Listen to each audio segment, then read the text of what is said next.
Spurs. Really?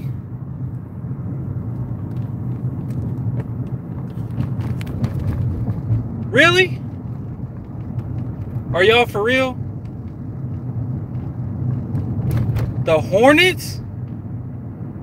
Like, are you serious? Here's my thing. Games like this, it doesn't seem like a big deal. Games like this seem as if, yeah, hey, more than likely we'll be in the playoffs, so what's the big deal? But damn, like, I understand that against good teams, we play tremendously. But you can't be losing. You just can't lose to these bad teams, because if you end up playing the Golden State Warriors first round, we're probably fucked. You don't want to play them first round again. You don't want to do that. You want to get them later when you get a feel for the playoffs and when they start falling apart, because they're probably destined to do that. But you don't want to get the Warriors first round. What are the Spurs doing? You can't lose to teams like this. You can't. You got to take it seriously. Earlier this season, when we were losing tremendously, and I'm not going to take anything away from the fact that we've won 10 out of our last 13 games. That's tremendous. But you can't lose to teams like the Heat, and you can't lose to teams like the Hornets. You just can't do that. I know Popovich even said that this group hasn't matured together enough to know that you have to beat these certain teams. But this is ridiculous. You cannot lose to these teams. This will screw us in the playoffs. This will screw us. You cannot do. I know the connection's bad, but this makes me sick.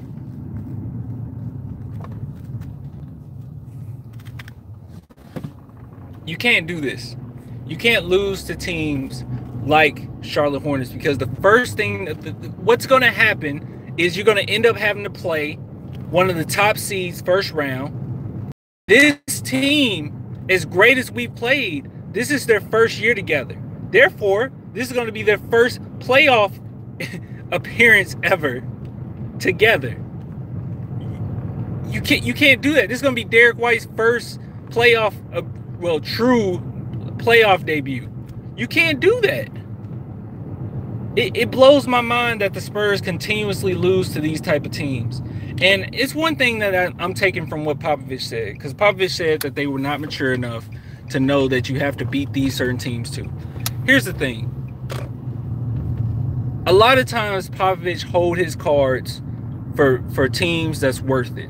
You know, like the Rockets, like the Warriors, like the Nuggets, like, you know, the Trailblazers. He has a game plan. The whole coaching staff have a game plan, because they know in the future we're going to have to play these teams. And it's going to be big games. But when you go into games like this, it's all on the players. It's going to be a little coaching in there, but for the most part, it's going to be on the players' continuity, their chemistry, and their toughness to grind these out and know, hey, we're supposed to win these games. And it really upsets me. And I'll just be real. It just really upsets me. I'm going to get off in a minute.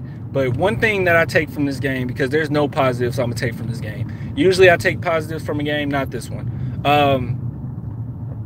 Well, I guess this could be like a semi-positive thing. Not really. Kemba Walker is a tremendous talent. He's a great talent. And one thing about him, and one thing about stars in general, you need a three-point shot.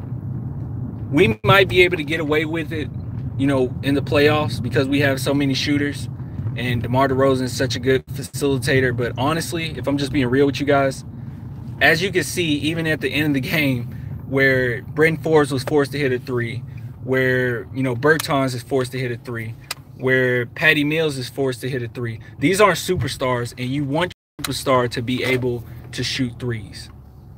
I say all that to say this. DeMar DeRozan, you are going to have to develop a three-point shot. He's not necessarily one-dimensional. Like, he has a mid-range shot. He can get in the paint. He can pass out. But when things get tough and you go into the paint and they're not going to call fouls, especially in the playoffs, they're not going to call a lot of fouls on you. you got to be able to shoot a three, because ever since Kemba Walker hit that three in overtime, we were done. He put the nail in the coffin right there. Ever since then, we were trying to get our way back in the game. So, man, this is disheartening. You said I agree with the 3-point shot. Yeah, it's disheartening because you got to be able to shoot threes. You have to. Like, I understand that it's going to take a lot of time to develop that shot and develop that form to shoot threes. But that is one thing that he should have added to his repertoire. How do you say it? He said after that hurts. DeMar needs a 3-point shot. I haven't seen him shoot one. He shoots them every now and then, and his form is totally different than his mid-range shot. You gotta be able to shoot threes. Even LaMarcus Aldridge can shoot threes. I'm sorry. If you are a superstar in the NBA, you're gonna have to be able to shoot threes. It's just how it is. He's an old school player. He's a tremendous talent. Hopefully in the playoffs they don't bite us in the butt. But this game right here, DeMar DeRozan had to force shots because people will just play up off of him. He will be, I'm telling you guys, if he could just shoot 3 threes a game, 2 or 3 threes a game, everything would be totally different. He would be one right now. I wouldn't put him in the top 3, top 5 players by any means. But if he had a 3-point shot, I believe DeMar DeRozan could possibly be a top 5 player. This game really irritated me. It really did. I hope Lonnie develops into the 3-point missile that Harden is. No, Lonnie's going to be all right. Lonnie got a shot. He got a 3-point shot already. And I know that DeMar DeRozan, you know, when he was in high school or whatever and, you know, coming up, his shot, I mean, he was mainly getting in the paint, and then he developed a mid-range shot and then became one of the best mid-range shooters in the NBA. But as the NBA progresses, you have to progress with it, and it's more so about the 3-point shot. Now, if you can develop a 3-point shot and you can shoot more threes, you'll probably get more calls in the paint, because I think how a psyche of a ref goes, or how they think, is that you're constantly getting into the paint, and we can't just take over the game and give you every single call. Whether you deserve it or not, we can't do that. They do the same thing with LeBron James. LeBron James can't really shoot threes. And every time he get in the paint, usually he's getting fouled. They don't do nothing about it. But look at somebody like James Harden. He can shoot lights out threes. And it's almost like refs, I don't know if this is true or not, but it's almost like refs respect it more if you can shoot threes as well. But if you're just constantly running into the paint, they're not gonna call fouls on you, because they don't want to just stop the game and it be the ref show. And DeMar DeRozan, and let me give him some credit, because DeMar DeRozan, and this isn't like a DeMar DeRozan rant, it's just that this is what I saw from this game. It's an overall effort thing. I think the whole team screwed the pooch, however they say it, in this game. I mean, it was terrible. It was terrible. Every single player is to blame for this loss. Even my boy, you know how much I love Derek White. He made some mistakes. I won't get too much on him because I love Derek White, but he made some mistakes. But it's just a takeaway from this game. It's not necessarily me ranting about DeMar DeRozan or saying, oh, DeMar DeRozan is this, that, and the other. No, because if it wasn't for DeMar DeRozan, we wouldn't have so many 3-point shots made this season anyway. We wouldn't be one of the top 3-point shooting teams anyway, because he facilitated out.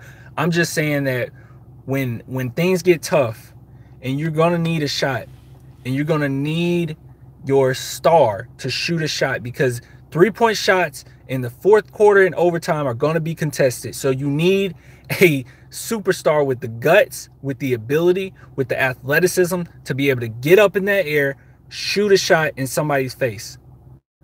Pause. Just like Kemba Walker did on Derek White, our best defender. It was one shot, he just went right over the top of him and shoot it and hit it. There was nothing that he could do about it.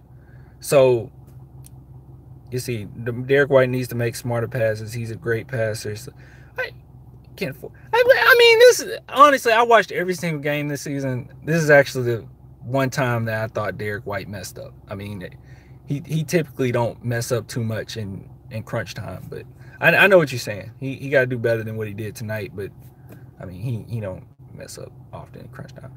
DeMar's last attempt when it was tied, didn't like that shot. Yeah. Yeah. See, White barely makes mistakes. Yeah. I'm not gonna get on to White. I mean, he don't even really make that many mistakes. Yeah, somebody said. Melissa said he don't make many mistakes. Yeah, he don't. He don't. Um,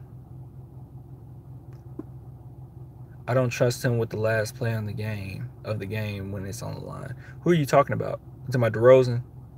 I trust DeRozan. If you're talking about DeRozan, I trust DeRozan with the ball in his hands. I know that's crazy to say because we've had plenty of moments this season where he did turn it over, but then we had plenty of moments where he did his thing and hit the last shot. I mean, I'm not calling him Manu or anything, but Manu Ginobili has had plenty of times where he screwed up as well, and plenty of times that we remember him for the big moments. What's going to define DeMar DeRozan's thoughts in Spurs fans' minds? Or what did I just say? What's gonna what's gonna define DeMar DeRozan in Spurs history is gonna be what he does in the playoffs, regardless. I mean, we're not gonna remember a lot of regular season shots. I mean, do we remember that many Manu Ginobili regular season moments? I mean, yeah, he had like some crazy time stuff that he did that was crazy, nutmegs and all that. But as far as like big moments, I mean, when we think of Tim Duncan, we think of the 3-point shot. When we think of Tony Parker, we think of the shot over LeBron James to win it. When we think of Manu, we might think of the shot against the Suns, or we think about the shot um, against the Warriors, the 3-point shot against the Warriors, or we think of the block on James Harden. Like, what's going to make DeMar DeRozan, make or break DeMar DeRozan as far as Spurs history is going to be playoffs regardless. I mean, I'm not really worried about that. I'm just saying to get to the playoffs, it's like the Spurs are really saying, dude, I really want to take the Warriors first round. And you know what? I don't want home court advantage in the playoffs either. I want it to be as hard as possible. That's how it seems right now. Yeah, the Spurs lost, man. The Spurs lost. Um, they beat the Celtics, Raptors. Man, I'm actually shocked how many people are in here. I mean, I know it's only 15, but there's a lot of comments on here. Y'all need to get in here more often when we be ranting and stuff. On a lighter note, are you going to Manu's jersey retirement? Yo, y'all, I'm not from San Antonio. That's how you know I'm a true Spurs fan. I'm not even from San Antonio. I live in Memphis. Everybody think I'm from San Antonio. I guess rightfully so. I mean, I'm such a big Spurs fan. Why I didn't do a live? I wasn't at the. I couldn't. I was at work study.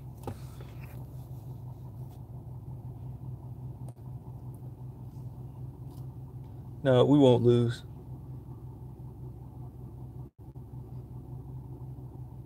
Somebody coming up. But yeah, I'm gonna get with y'all later.